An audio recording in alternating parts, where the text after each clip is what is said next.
What's up guys, it's Drifts and Lifts here.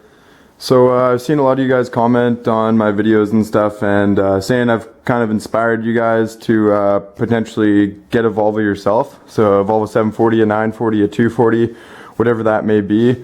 So I figured I've had a little bit of experience with buying and selling Volvos and looking at ones that were neglected and well maintained, blah blah blah. So I figured I'd do a little walk around video of my 940 and kind of go over the things you should be looking for when buying a Volvo 740 or a 940 for yourself. So yeah, let's start right here. I'll say that the first thing you want to look for is ask the owner about maintenance receipts, right? So if the car's been well maintained, he's going to be able to show it. There's going to be receipts for things. The owner's going to know what's been done. A lot of the times if you have an owner that doesn't know shit all about the car, you know, it's probably not been maintained for a long time. So take that into note. The owner should be able to tell you lots of different things. So if the owner can't tell you those things, you're going to have to look over them yourself and kind of get an idea of what the condition of these parts is in for the car that you're looking at. So Volvo red blocks in these cars are very sturdy motors. They don't really have too many design flaws, if any. All you really got to do is maintain all the parts around them: water pump, timing belt, turbo, you know, all oil filters, all that kind of thing. So so yeah, let's say that the guy has no maintenance receipts and he's unable to really tell you much about the car. He basically just drove it for a couple of years and never did anything to it other than one oil change. So this car, my 940, is pretty clean. I've done a lot to it, but at one point it wasn't this clean. And so when you're looking in an engine bay, right, you're going to want to look for oil in weird places that it shouldn't be. Really common is this oil cap right here will start weeping oil from underneath the seal, and it'll over time go everywhere, like all down into the water pump area, on the turbo, that kind of thing. So look for that. If it looks really oily, a lot of the times it will be this or the valve cover gasket. Not a really huge deal, but if there's lots of oil down under the water pump and by the power steering pump, then you might want to be looking at cam seals and distributor seal, that kind of thing. So that's the first thing. The turbos on these cars, they've been driven a lot of kilometers most of the time. So usually I'd say the average kilometers that you'd find one of these cars at is going to be around, you know, 250 anywhere to 450. So I found that around 250,000 K to 350,000 K, the stock Mitsubishi turbo will start to kind of, you know, the seals will get a little bit old and stuff. It'll still spool, but it's not going to be as clean as it would like to be.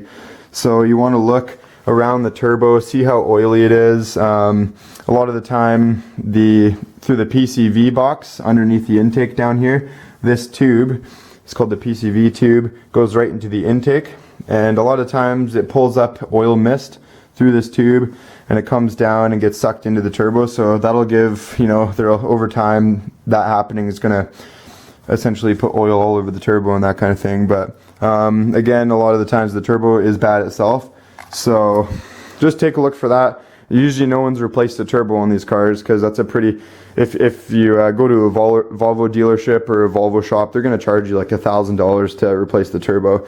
And honestly, working on these engines, you guys can, with a little bit of thinking, you can all do most of the stuff yourself. They're really straightforward. See how much engine bay there is compared to the size of the motor. So there's lots of room to work and do that kind of thing. So let's think here. You basically want to just look at things, ask the owner when the last time the timing belt and the water pump was done. If you really want to, you can pop the turbo boot off and check for shaft play. So you're going to want to check for up and down shaft play, front to back. Basically, if there's a little bit of up and down shaft play, it's not the end of the world. Most turbos have that.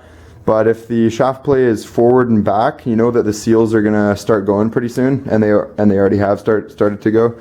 So yeah, look for that. The oil changes, that's a huge thing, right? Because on a turbo car especially, the oil, you want to be clean flowing through the seals and stuff, and the bearings in the turbo. So check the oil. It's most likely going to be dirty depending on how well maintained the car was.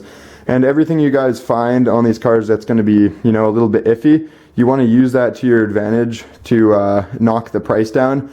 If the owner doesn't want to budge on the price after you show them all these things that are wrong with the car, then just walk away. You know, it's not worth your time. There's going to be other Volvos that will come up for you to buy in better shape.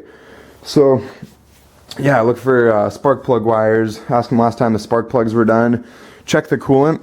You want the coolant to be a nice green color. You never want it to be brown or anything weird like that, because that means they may have put some like maybe engine head sealant in it to seal a faulty head gasket, which is never a good time. So it's also going to gum up all the radiator galleys and all the coolant passageways through the motor. Yeah, make sure the voltage is good. Basically, as far as the motor goes, guys, I'll say right now, take the car for a test drive. If it runs good, if it idles nicely, it doesn't sputter out, anything weird like that, take it for a drive. Give it a full throttle acceleration pull, so just foot to the floor, go through the gears a couple times. A good, healthy running red block should not have any problems. It should, you know, scoot up through the gears and accelerate like it should. If there's sputtering or any falling on its face or weird things like that, you know to probably stay away. Unless you're getting the car for very cheap, then you may as well just get it and then try to figure out what the problem is. Because even if there is a small problem, it's never really difficult to diagnose and figure out. So it's going to be ignition or fuel, right, guys? So it's pretty easy. Suspension, I mean, you most likely want to replace a lot of the suspension on this car once you get it, because a lot of the time most of the bushings and stuff are going to be pretty old compared to when they first came out. So I mean, if you want to look for any irregular clunking and maybe play of the steering wheel, that kind of thing. And yeah, everything you find wrong, along with suspension, engine, everything, you want to use that to your advantage to get the price down, right? Because you don't want to be buying a car for more than it's worth with problems that you never signed up for.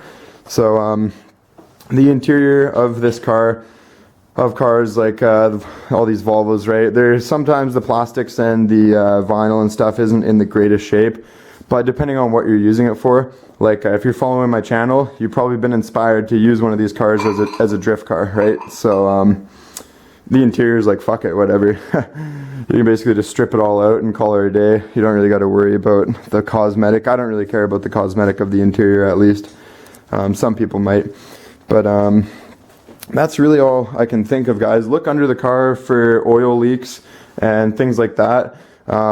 Maybe try to source out if the oil leaks coming from the turbo area. It's probably the oil return line, the gasket up where it connects to the turbo. Could be that. I've seen that before. Distributor seal, cam seal, rear main seal, those things will over time start to leak. One thing I forgot to mention is ask the guy the last time the PCV box was cleaned. Basically, the PCV box is a crankcase ventilation box, and it separates the oil mist from the air. So it's down under the intake manifold, and this tube right here that I was talking about goes underneath the intake manifold there, and it's the PCV box is under there. So that's a good thing to clean. When those get all crudded up and clogged up, basically the blow-by from your pistons is going to go into the crankcase, and it's not going to have anywhere to relieve itself, right? So that's kind of the idea behind a positive crankcase ventilation system. It's going to go past the piston rings, into the crankcase, up through the oil separator box, and then back into your intake to be reused, essentially. So if you guys do end up getting the car, make sure that's one of the first things you do is clean that PCV box. Very, very common thing. Ask the guy what kind of gas he ran in it. In a turbo car, you're gonna want to run 91 octane at least.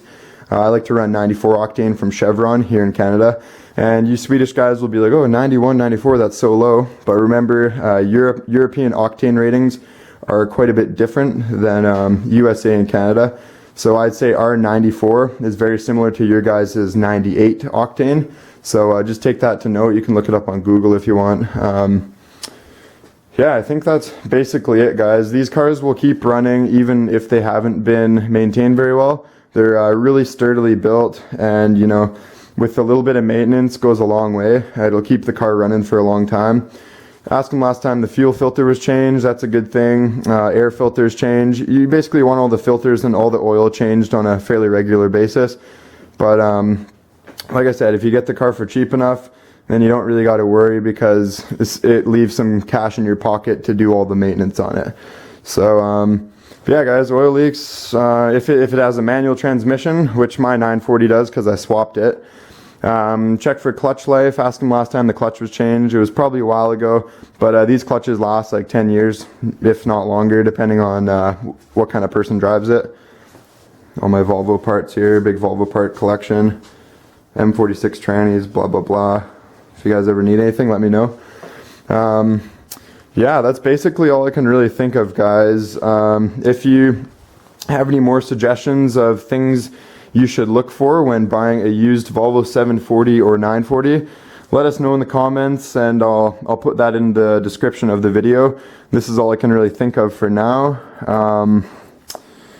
Check for your signal lights and headlights work, obviously, that kind of thing. There's a lot of things that I'm saying here that are they're going to be the same for basically every used car that you're going to be buying, so it's not Volvo specific. But yeah, when you guys are buying a used car, check it over. That's all I gotta say. Check it over really, really well, and don't get ripped off by some scumbag. So anyways, guys, hope you liked the video. Just a little walk around video, nothing too crazy, but I'm going to be getting the diff welded on the gold car here tomorrow. So drift vids of this car soon to come.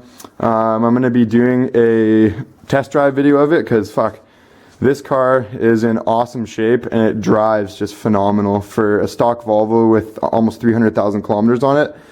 Drives really fucking good. So I'm going to strap the GoPro on and go for a little test drive and kind of run it through the gears for you guys. So anyways, guys, like and subscribe for more cold hard Volvo nips. Peace out.